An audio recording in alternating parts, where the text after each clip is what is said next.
पौराणिक कथा के अनुसार द्वापर युग में जब भगवान श्री कृष्ण बाल रूप में वृंदावन में निवास कर रहे थे, तब उस समय ब्रजवासी हर साल इंद्रदेव की पूजा करते थे।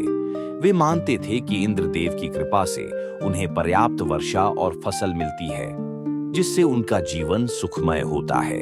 एक वर्ष जब पूजा की तैयारियां चल रही थीं, तब श्री कृष्ण ने इस पर सवाल उठाया और पूछा, इंद्रदेव की पूजा क्यों की जाती है?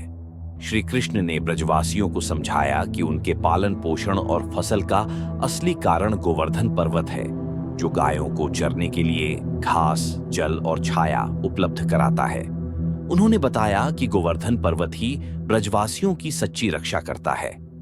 श्री कृष्ण ने सुझाव दिया कि इंद्रदेव की बजाय गोवर्धन पर्वत की पूजा करनी चाहिए और इसे धन्यवाद देना चाहिए।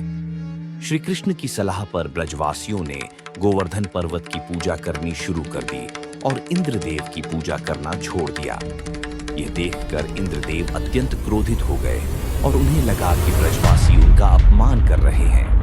क्रोध में आकर इंद्रदेव ने ब्रजभूमि पर मूसलाधार वर्षा शुरू कर दी। उनका उद्देश्य गोकुल और वृंदावन को जलमग्न कर देना था। जल के तेज बहाव और मूसलाधार वर्षा से भयभीत होकर सभी ब्रजवासी भगवान श्री कृष्ण के पास सहायता की विनती करने पहुंचे।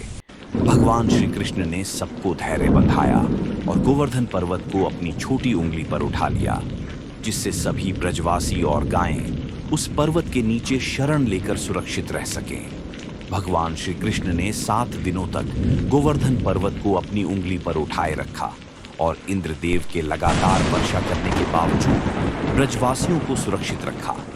आखिरकार इंद्रदेव ने अपनी गलती स्वीकार की और श्री कृष्ण की महिमा को समझकर वर्षा रोक दी। उन्होंने श्री कृष्ण को गोविंद नाम से पुकारा, जिसका अर्थ होता है गायों के रक्षक।